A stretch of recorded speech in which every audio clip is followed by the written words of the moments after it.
Yes, thank you for joining us today. And definitely, before we proceed to our main guest, i-introduce na muna natin siya. Ano po? So I'm excited to be reunited with this guest speaker of ours because matagal-tagal din kaming nagkasama-sama. Pero ngayon ko lang ulit siya makikita. And of course, go ahead, Miss Ice. A little background about our speakers. Miss Jesenia M. Penero is an assistant professor at Partido State University. Her research interests revolve around language, literacy, and culture, focusing on promoting local knowledge.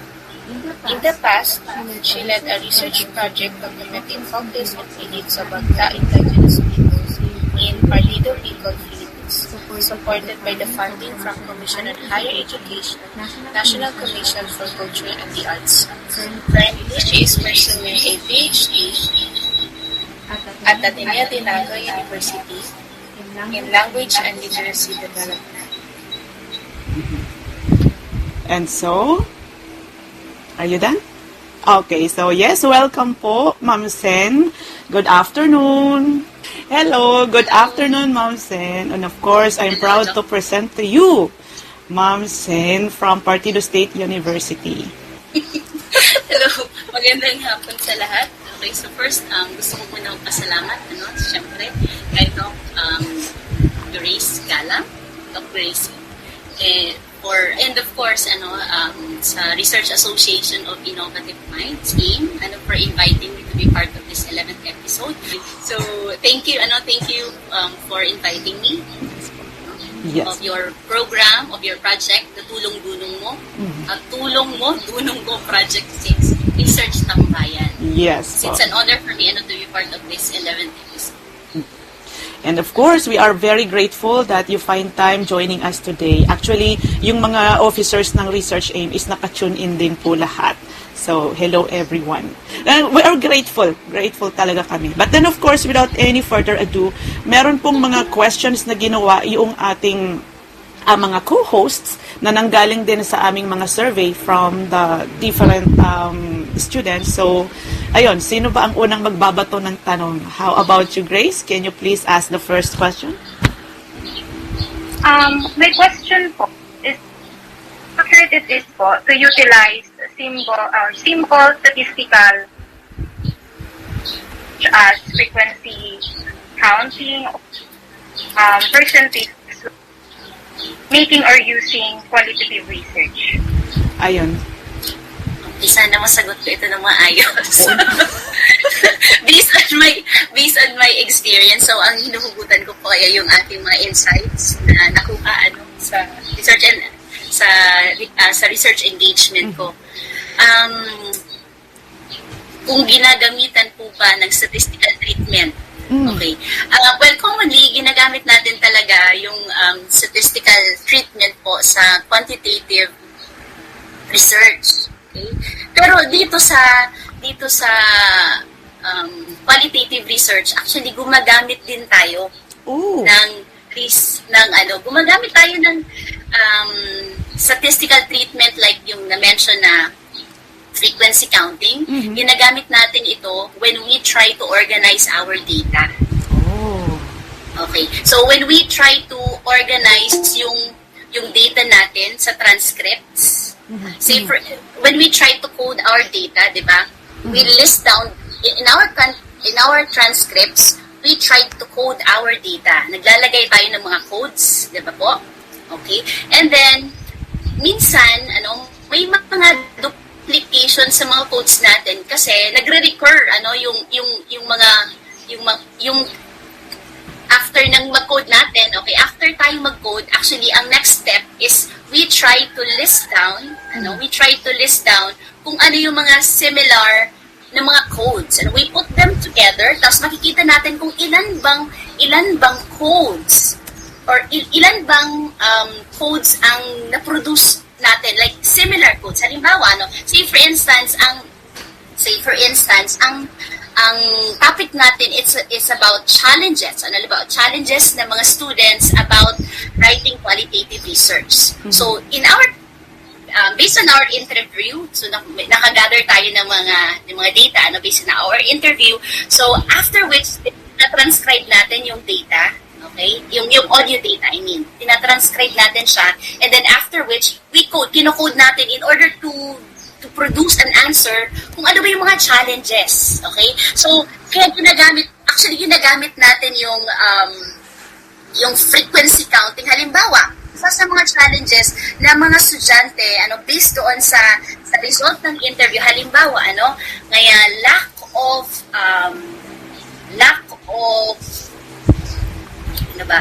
research knowledge. Okay, halimbawa, doon sa interview, lumabas yun, a lack of research knowledge, and may mga similar na lumabas ng mga codes na ganon. Okay? So, ang ginagawa natin is we try to count. Okay? Kina-count natin yung lumabas na codes na yon, okay? Pinag-iisa natin, we try to come up with categories. Nilalagyan natin siya ng categories. Halimbawa, may lumabas na 3, okay? Sabi ng 3, sila ay one of the challenges na experience nila ay yung halimbawa, kulang yung research knowledge nila, okay? Kaya, halimbawa, 3 yung lumabas doon. So, lalagyan natin siya ng category, okay? And then after which, ilagyan natin siya, we put the codes together, okay? We put the codes together, and we actually try to determine kung ilang beses ba yun nag-occur or nag-appear doon sa transcripts. We count, and then linilista natin ilang beses ba siya appear doon sa transcripts natin. Halimbawa, 3 times. Okay. So, and then after which, gumagawa tayo ng category. Halimbawa, okay, gumawa tayo ng category ngayon, category number 1. Okay. So, meron siyang problema sa category meron siyang problema sa research na. So, pwede natin lagyan niya ng category. So, it's about the content. Okay. Yung content ang problema niya. But, yes, ginagamit natin yung frequency counting in terms of analyzing the data, in terms of organizing the data. Yun lang yun. Okay? But it's important to note, na sa qualitative research, as you mentioned earlier, I think Aizel mentioned earlier, na qualitative research really focuses on understanding the experiences, understanding the meanings and perspectives of our participants rather than doing parang numerical analysis, okay, doon sa ating qualitative data. So, ginagamit lang natin siya sa pag-organize ng data, but definitely part lang siya doon, okay, sa pagko-code natin. Okay, kasi kinakount natin kung ilang bang beses yun nag-appear sa data para makikita natin, pag-create natin ng yung categories, okay? So, halimbawa nga, tatlong beses siya nag-appear, so gagawa tayo ng categories. Ito ang pinakamadaming nag-appear, okay? Ito pala yung pinakamadaming responses, and therefore, ito yung mas challenge, it's one of the challenges, pinaka-challenge ng mga estudyante na kulang sila sa parang knowledge about research. So, yan, that's number 1. Next naman, pwede tayo na mag-create naman ng another category depending kung ano yung second na nag-appear doon na mas madami-dami. Okay, second to like problema nila is kulang yung knowledge nila, okay, about research, yung second, na nag-appear doon, okay. So, ginagamit lang po natin yan doon sa pag-organize ng ating data. Binibilang natin. But in terms of yung talagang analysis na, ito organizing pa lang, ng data natin. But it's part of the analysis. Pero ang pinaka-analysis talaga natin is yung in-depth natin na maiintindihan, ma-interpret yung problema na ating pong pinag-aaralan. Okay, so partly we use it, pero yes. it's not really the main, it's not really the main Highlight. Oo. Kasi ang ginagamit natin is thematic analysis, Yes, yes. okay?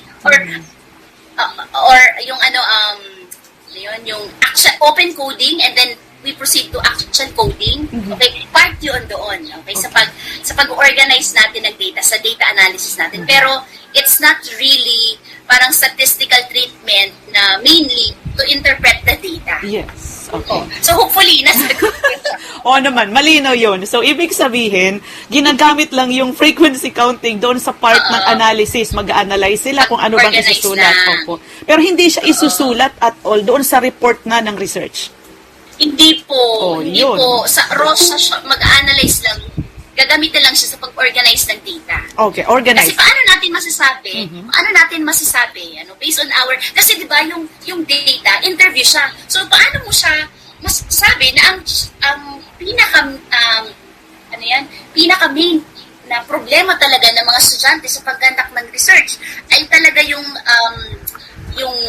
knowledge nila about lack of knowledge about research, conducting research. Paano mo yun masasabi na yung data, parang it's, di ba, hindi siya organized. Okay?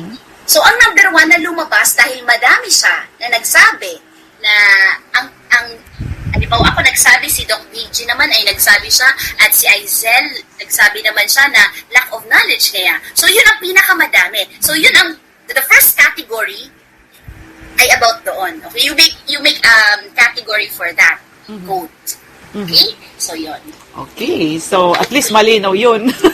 Marami nag-aabang ng phenomenology kasi nga marami rin nagtatanong sa akin kung ano ba yun, dapat ba talaga may number o wala? Sabi ko, totally wala. Sa phenomenology? Yes, sa phenomenology. Wala naman, hindi siya doon mag-a-appear kasi analysis yung, interpretive analysis yung Okay. parang interpretation or in-depth analysis na mag-a-appear po doon sa qualitative research based on my understanding. Yes, tama. Okay. So, malinaw yun, ha? Everyone, mag-take down notes kayo. Anyway, yes, Yaz, how about you? Second question, please. Okay, go ahead, Yaz. Is it true po ba na kapag qualitative ang study, dapat qualitatively po ba ang RL at in RLS po?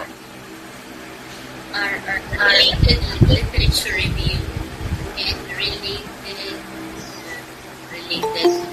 review of related studies and related literature. Okay.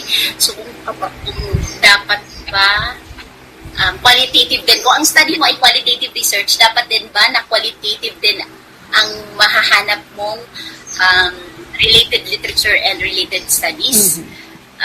Well, usually talaga, ginagawa po natin na ganun. Okay? We really find related literature and related studies na gumagamit din siya ng qualitative research. Well, ideally, yun talaga ang ginagawa natin. Tama po. Kasi titingnan natin, ano ba ang ginawa niya? Ano bang research design ang ginamit niya para pag-aralan ang ganitong problema or ang ganitong phenomena. Okay? So, mag-guide tayo kapag tayo ay naghanap ng research studies na qualitative ang approach niya, mag-guide tayo in terms of methodology. Tama? Itong study ito, gumamit siya ng interview, gumamit siya ng participant observation, gumamit siya ng documentary analysis. Okay. So, kaya tayo naghahanap talaga ng studies na very much relevant, na halos kaparehas. Like, kung qualitative siya, qualitative din yung study because mas nabibigyan tayo ng insight kung paano po gagawin yung research at ano yung proseso na pagdaraanan natin. Kaya tayo naghahanap talaga ng mga qualitative research studies na related research studies. Pero ang tanong, meron din ba tayo makukuhang insights kapag tayo po ay naghanap ng research studies na ang gamit niya ay quantitative research? Iba iba yung approach na ginamit niya sa pag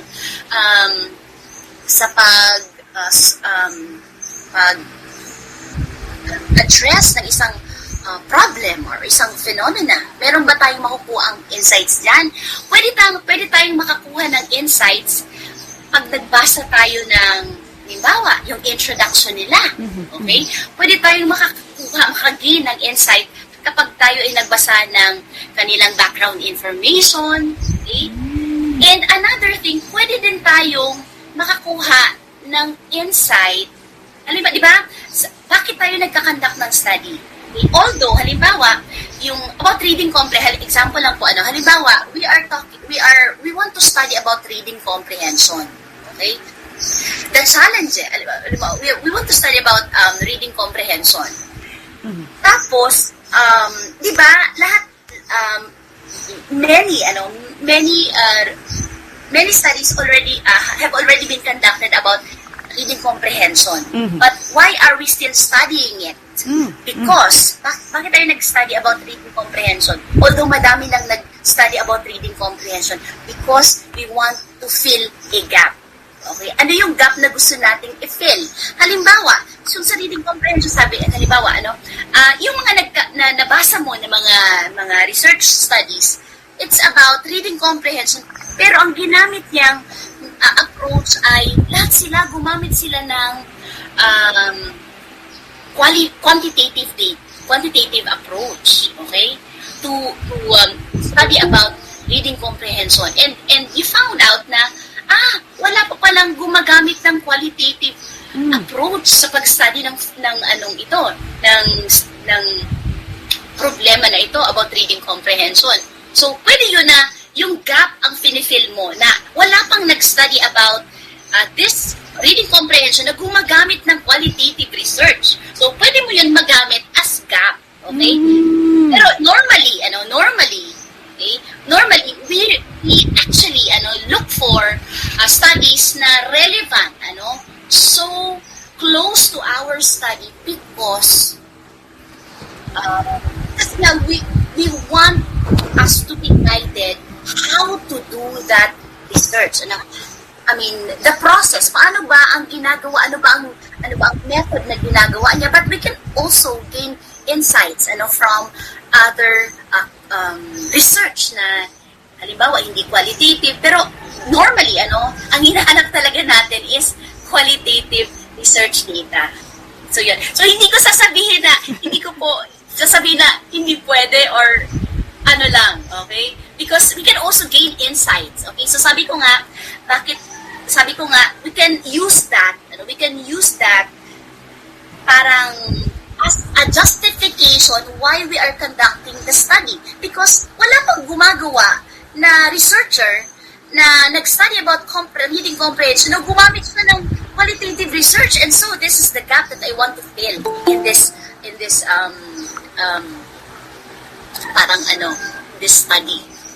So yeah, parang advantage, pero normally talaga we use qualitative research if our study is about related literature na qualitative research ang approach, because gusto nating mag-guide kung paano yung process na ginawa. Okay? So yan po. Okay, so napakagandang tanong at malinaw yun. Kung qualitative study. Nahihirapan ko pa ba doon? Okay. Ay, ikaw ang aking idol pagdating sa qualitative research. Siya. How about yung ating susunod naman na question? Go ahead, Ice. Another question here. What are the wrong ways of doing a qualitative study or noticeable errors when a student is doing their quality research?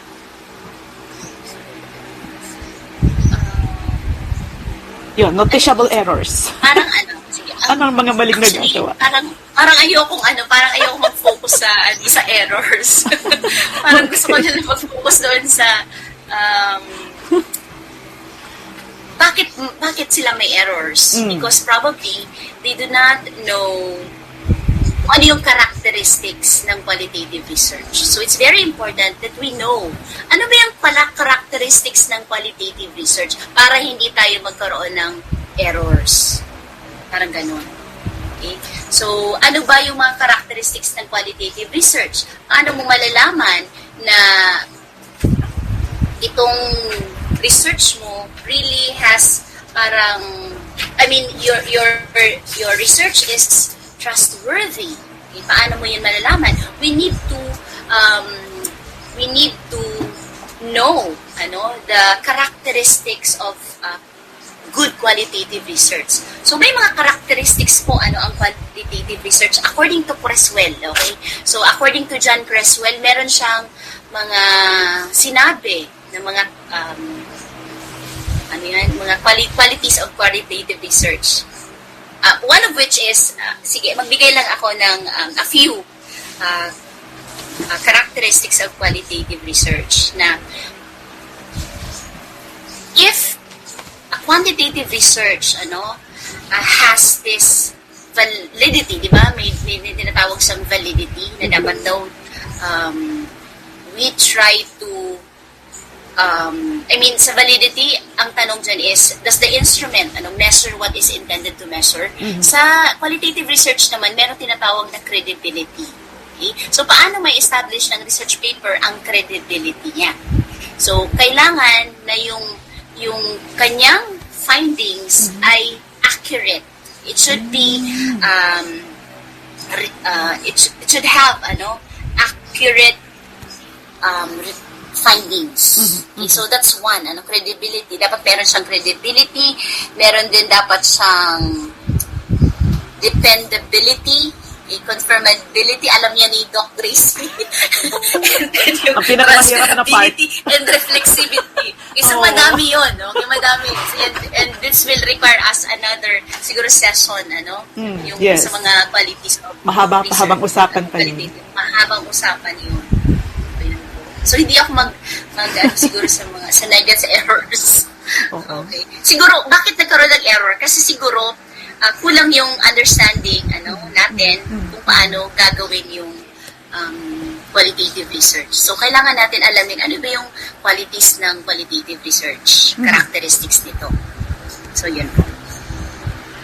Okay. So, yes. Next question po.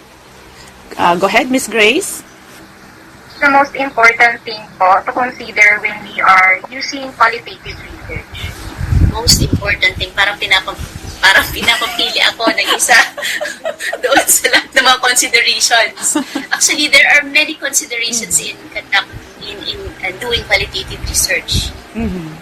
Isa na doon, di ba, yung ethical considerations. So, kailangan, we need to consider yung ethical considerations. Okay? And, ano pa ba yun? Isa doon, I would like to mention na diba, we have participants sa ating research, sa research and sa study natin, and kailangan na bigyan natin sila ng, for me, importansya yung ating participants, especially na sa kanila yung galing yung data. So, kailangan natin silang bigyan ng importansya, hindi para yung parang extractive model, okay, na after mong makuna ng data, parang walang reciprocity, na wala silang benefit na makukuha out of your research. Okay. So siguro that's one, since sila ang pinagkukunan natin ng data, so kailangan na may benefit din silang makukuha sa atin, hindi lang tayo yung mag-benefit sa kanila. And of course, ang importante din sa research, yung process. Actually, ang pinaka-importante talaga, kaya natin gusto matutunan yung procedure kasi dapat tama yung ating procedure, di ba? So, when we conduct a research,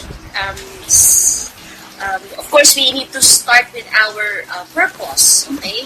Ano yung question natin? We have to have clear purpose and research questions. And ano ba yung, dapat may alignment, may alignment yung ating research questions and yung ating data collection method, So, dapat mag-fit talaga sa study natin. Kasi kung hindi siya mag-fit, so may problema na yung yung ating research. So, dapat may alignment talaga. Okay? And of course, as I already mentioned yung trustworthiness and credibility. So, di ba, paano natin mapapaigting, tama ba yung term? Mapapaigting yung trustworthiness and credibility ng ating qualitative research. Diba, ang ginagawa natin sa methodology, hindi lang isang method ang ginagamit natin. Hindi lang tayo nag-i-interview, hindi lang tayo nagkakandak ng key informant interview, kundi bine-verify natin through our observation. Nag-observe din tayo. And gumagamit din tayo ng documentary analysis. Okay? So,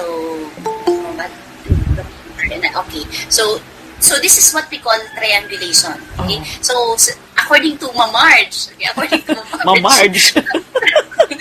Mamarge Fajardo, okay, our professor in Ateneo, okay, so sabi niya, Advisor ko. in terms of triangulation daw, it doesn't mean na tatlong methods ang ginagamit mo. Okay. Pwedeng dalawa or more. Okay, but not necessarily 3. Okay, although nakalagay dyan is triangulation. So, ang naisip natin is tatlo because it's triangulation, 2 or more. Okay. Okay, pwede ng dalawa. Okay? And then, member checking. Ibig sabihin, so after mong magawa yung iyong paper, after mong makuha yung data at masulat, you go back to the community, to do member checking. Ibig sabihin, you try to ask them, tama ba itong naisulat dito? Tama po ba ang pagkakaintindi ko? Ito po ba talaga yung interpretation na gusto mong iparating dito? Tama po ba yung interpretation ko? Okay, so kaya kailangan na it's important to do member checking. You need to validate our data. Sino mag-validate? Siyempre, yung kinunan din po natin na data. And of course, since this is qualitative research, definitely we are expected to have a thick description. Hindi pwedeng konti lang. Hindi pwedeng konti lang. Thick talaga siya. Yeah. Okay? So, yun, minention ko na ethical considerations, kailangan din. And of course, yung proper data analysis and interpretation. And yan, ang pinaka-reason kung bakit tayo nagkakandak ng research because we want to address a gap. Okay? So, ibig sabihin, ano ba yung contribution ng ating research? So, ito yun din ang pinaka-importante na consideration natin kung bakit tayo magkakandak ng research na bakit, need ba na magkandak talaga ng research? Is there a need? Meron ba tayong ina-address na gap para makapag-provide tayo ng new insights doon sa phenomenon na ating pinag-aaralan? Pag natapos ba natin yung paper na to, may contribution pa tayo sa body of knowledge? May gap na tayong finifill? Yun lang po. Okay, so, Ma'am Sen, na-curious ako, napakaganda nung sinabi mo na talagang yung member checking tayo, na mga pwedeng i-consider and all that, and yung benefit, may benefit din dapat yung mga participants natin. Sobrang na-curious ako, ano kayang possible benefit ng mga participants? Kasi alam naman natin, kapag gumawa ng research, benefited palagi ang mga researchers. O, para dito ha, pakinggan nyo po ito. Pakinggan nyo po sa lahat ng nakikinig, ng mga audience natin, ano kaya ang possible benefit ng mga ini-interview natin sa qualitative research? Okay. Noong nagkanta kami ng study ni Ma'am Sheila, actually, ang pinaka product talaga noon is yung parang magpo-publish. Okay, magpo-publish. And doon sa, nagkaroon kasi ng parang conference and disclosure, so kailangan mag-meeting. You have to present kung ano ba sa mga indigenous communities, you have to present to them ano ba yung research niyo and paano din po pa kami mabe-benefit kasi yung isa sa mga characteristics din ng qualitative research and ethical considerations is reciprocity. Na kailangan din na hindi lang ikaw ang nag-benefit kundi yung inyong participants, parang you go also give back to the community. Okay? You do not just extract information, data, you also give back to the community. Actually, yung sa amin ni Ma'am Sheila, ang napag-usapan doon is if ever na ito ay ma-publish na isang isang libro. Okay? So meron silang matatanggap parang royalty they're part of may fee. So yon. And another thing is hindi lang naman ito in terms of monetary parang rewards. Pwede naman siyang halimbawa in our case, we try to document their beliefs and their their beliefs and their traditions. Ano ba yun? Yeah, beliefs, So this is not this will not benefit them parang financially. So parang this is something to do with parang culture, okay? Parang preservation of culture. So yung pag-preserve ng culture, it's not parang by documenting, it's more than, I think, more than parang monetary, reward. Kasi it's about culture, okay? So, preserving culture. So, I think, yeah, that's one. Yan ang the one na benefit na diniscuss namin sa kanila na hindi siya parang there's no financial return in terms of parang culture. Pero kasi yung culture natin, it's part of our identity. Once you lose our culture, parang we also lose our identity. So, true. It's one of the benefits that that they can get out of it. So, yun, napakaganda. At least. Pero ma'am, siguro doon yun sa pagka yung research is fully funded. However, siguro pag mga estudyante, siguro magpa-snacks man lang kayo. Oo. Yun. So, yun. Oo. Sa snacks. Pwede na yun. Okay? Ay, yes pala. Oo. Yan. I remember. Pero hindi kasi namin yung consider as, I remember, kasi sa mga indigenous communities, pag nagpapamiting ka, kailangan talagang meron silang something. Meron snacks. Tapos yung pamasahe nila, kailangan talagang Ayun. kailangan na pamasahihan sila. Yes, kasi kawawa naman kung sila pa yung sumadya sa venue ninyo. Ano po? Okay, so clear tayo doon. Yung contribution talaga is para sa cultural benefits, cultural heritage natin, and kung may monetary fund, lalo na kung merong funding, baka ka-avail siguro. Ano po? Pero sa mga estudyante, siguro yung makakayanan yun din naman. Okay, so yes, another question po tayo. Yes, go ahead please. How true po na sa title construction ng qualitative research ay dapat hindi ginagamitan na words na impact. Relationship kasi pang quantity daw po yung any thoughts po. Yes, normally ginagamit talaga ito sa mga nakikita ko din sa mga research studies na yung impact, kailangan talaga siya ng statistical treatment kasi how are you going to measure it kung ikaw ay magi-interview? Diba? Parang paano mo siya i-measure yung impact sa pagpamagitan ng interview? So, kailangan talaga siya na may computation talaga siya. Tapos, paano mo madidetermine yung relationship kung in terms of parang interview lang or i-observe mo lang. So, kailangan talaga siya may talaga siya parang statistical treatment. In terms of title, yes, in terms of title. May mga in terms of title, may pagkakaiba yung content quality. Nung isang araw, actually, nag-observe ako doon sa pag-defend ng isang thesis advice ko. And then, nag-comment yung panel na kailangan na kasi yung impact and yung relationship parang it's really for quantitative research. So definitely kailangan siguro na hindi natin siguro we need to revise our title. Hindi tayo mag-focus doon sa mag-measure tayo ng parang cause and effect, relationship, yun. Or yung correlation na gumagamit ng numerical data kasi hindi naman tayo talaga magagamit ng numerical data sa ating quantitative research. Okay, so pwede nating so instead of using impact, pwede nating gamitin na parang, di ba, usually ginagamit sa qualitative research is exploring, parang ganon, exploring nga exploring the experiences of students, qualitative research. or understanding how students parang basta ganun. kasi Okay. kasi ma'am, let me just share you one experience kasi yung question na yun is galing doon sa mga nakasama ko minsan sa isang talk. Kasi ini-expose ko nga yung mga estudyante. So dinala ko yung iba doon sa talk namin wherein I was tasked to discuss about the qualitative study.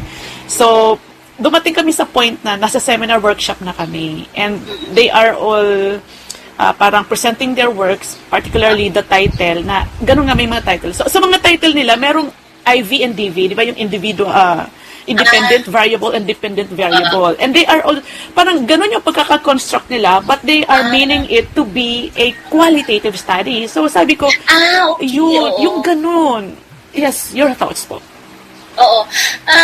Well, sabi nga natin, we're not after the relationship, di ba? So, hindi dapat tayo mag-focus sa dependent or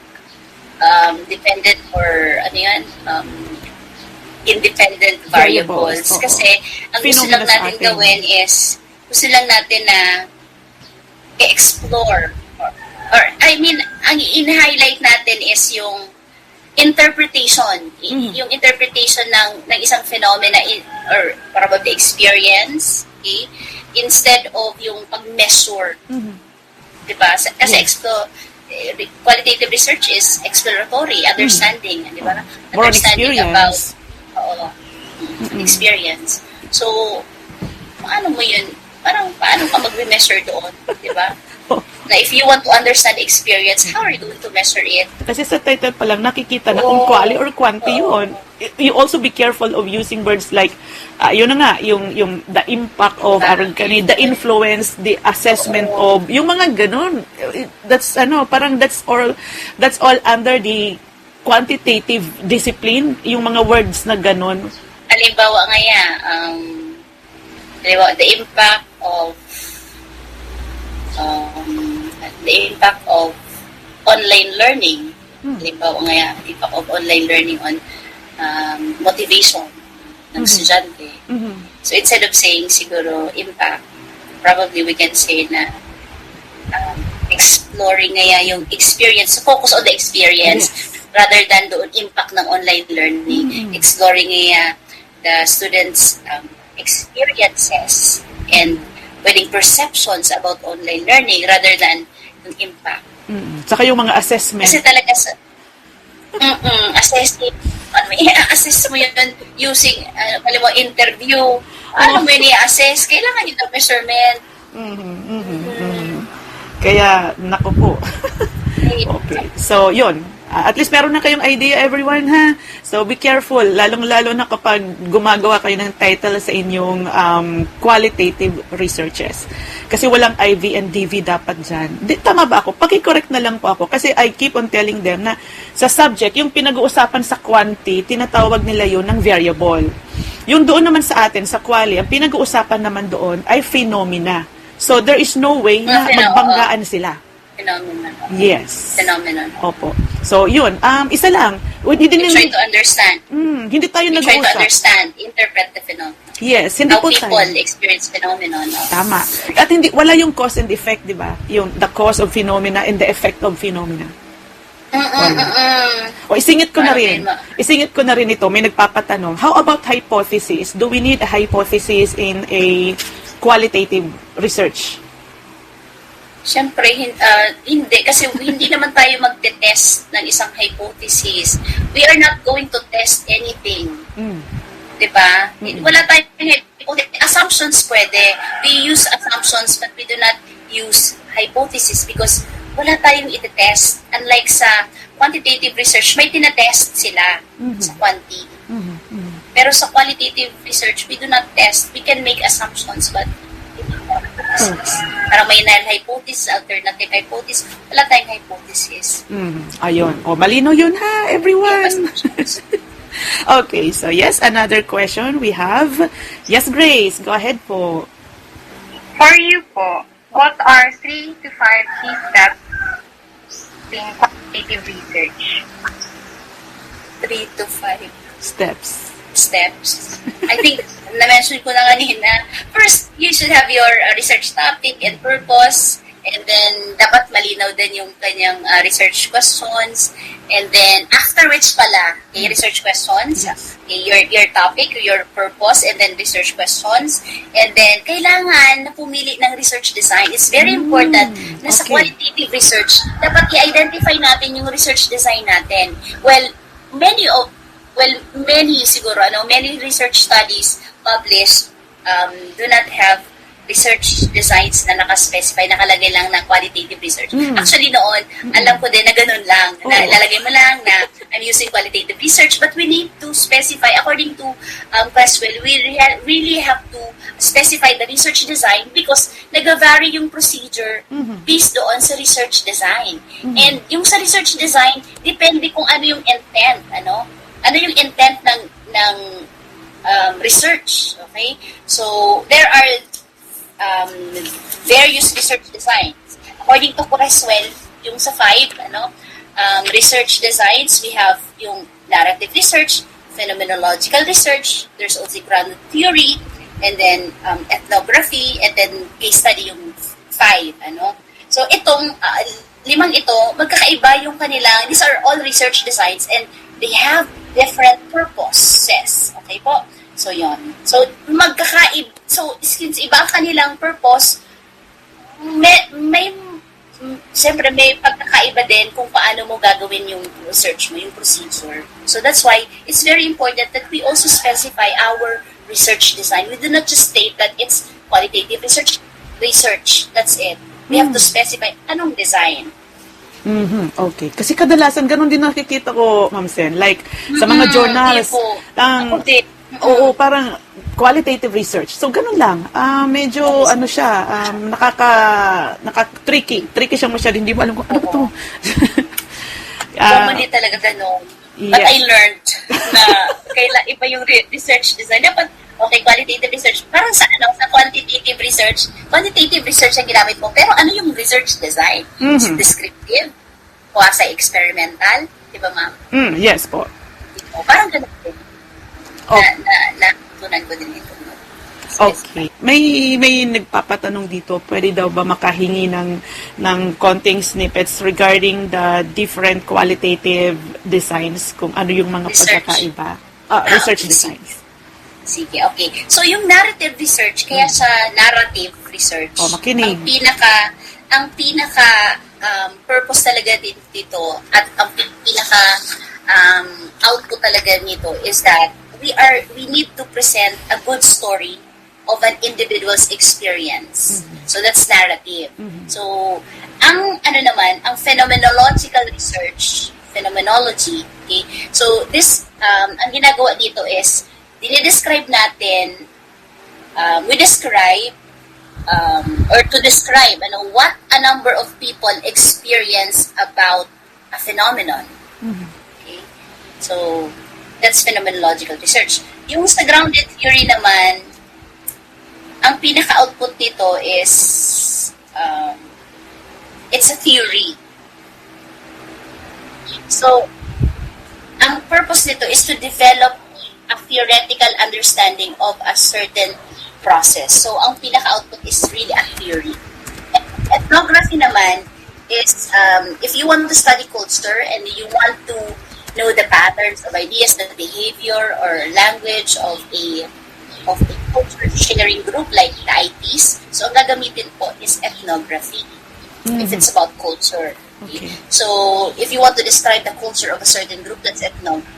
Pero if you want naman to understand or to provide an in-depth understanding of a case, halimbawa, bakit ang bata ay hindi nakakabasa?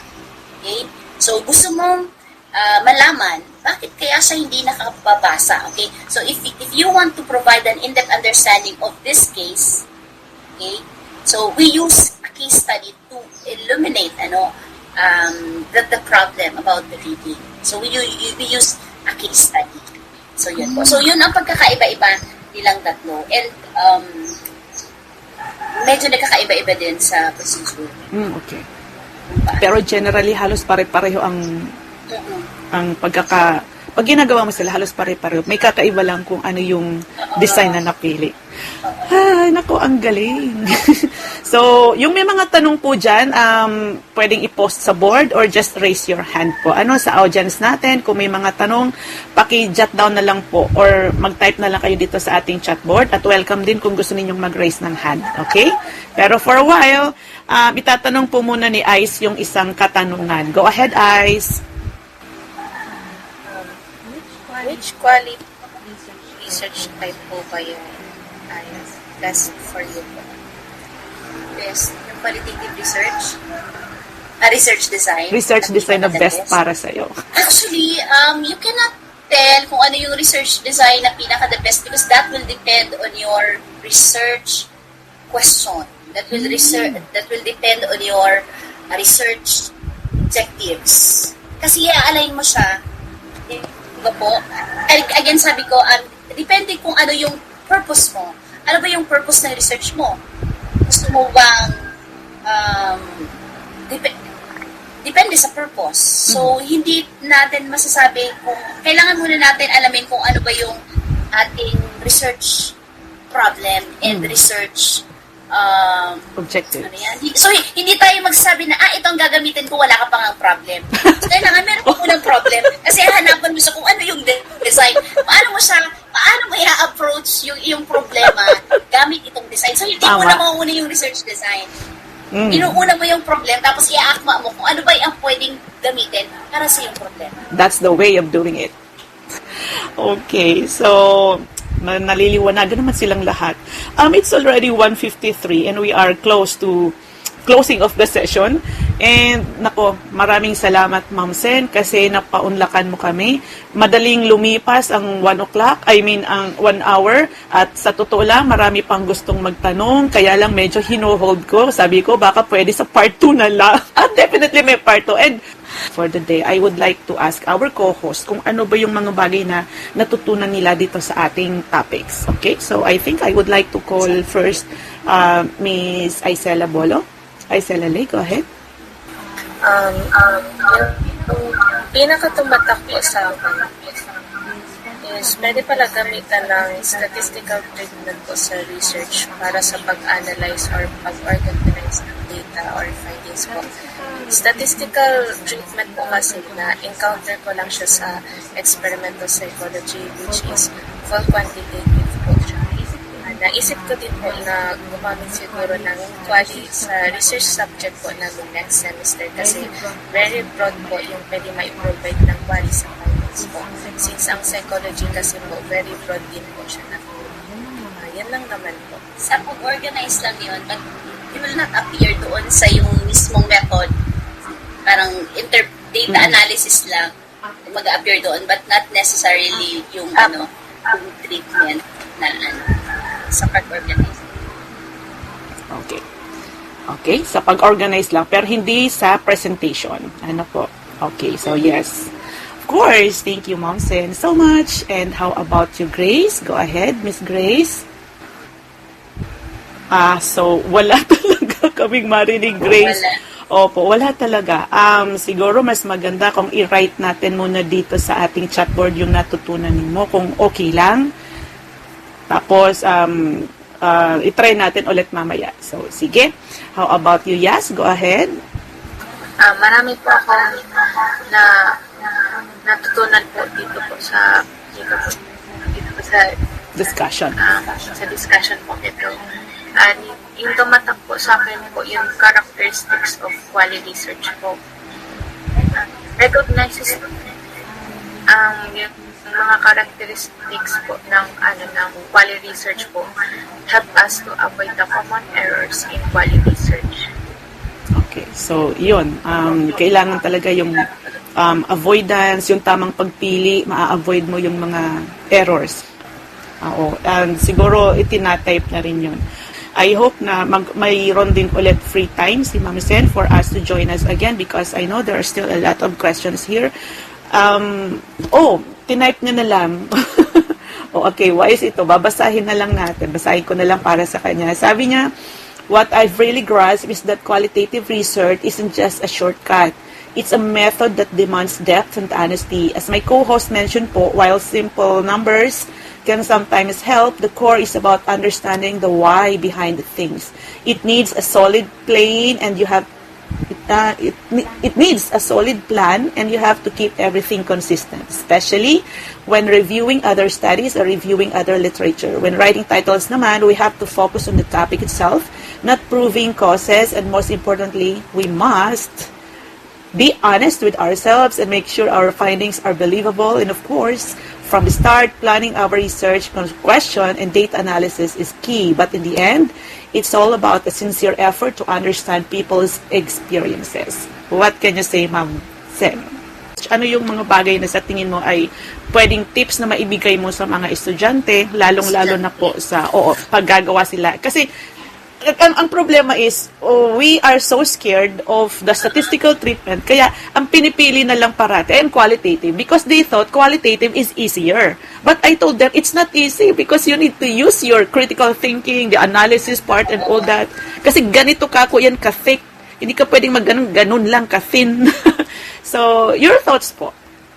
Ang tip ko sa kanila, yung tip ito ng aming Vice President for Academic Affairs, Vice President for Research and Research, Extension and Knowledge Management. Dami. Si Dr. Raul Bradicina, si Sir. Magaling si Sir. Yung aming ex-president, si Sir Bradicina. Ang lagi na sinasabi ni Sir po sa amin, ng mga faculty, mga newbies sa research, mga novice researchers, ang lagi niyang sinasabi is that magbasa. Okay, so I think na the key to understanding qualitative research is for you to read, yung mga students. There is no other way. Pwede na yung teachers, your teachers may discuss concepts about research in your class for an hour or two, and you may also attend seminars kahit saan na free na seminars, but yung mga speakers, your teachers, they will not give you the entire picture of all research designs unless you read it yourself. Okay? So the key is yourself. Read, and read. Yun lang po ang tip ko. Ayan, yung ayaw magbasa, mapipilitan kayo ngayon magbasa. Thank you everyone for joining us, and of course, thank you Ma'am Sen. Although sana makahanap kami ng iyong free time, So maraming natutunan ang ating mga estudyante, kaya I am so much thankful of your so much thankful ako of your presence.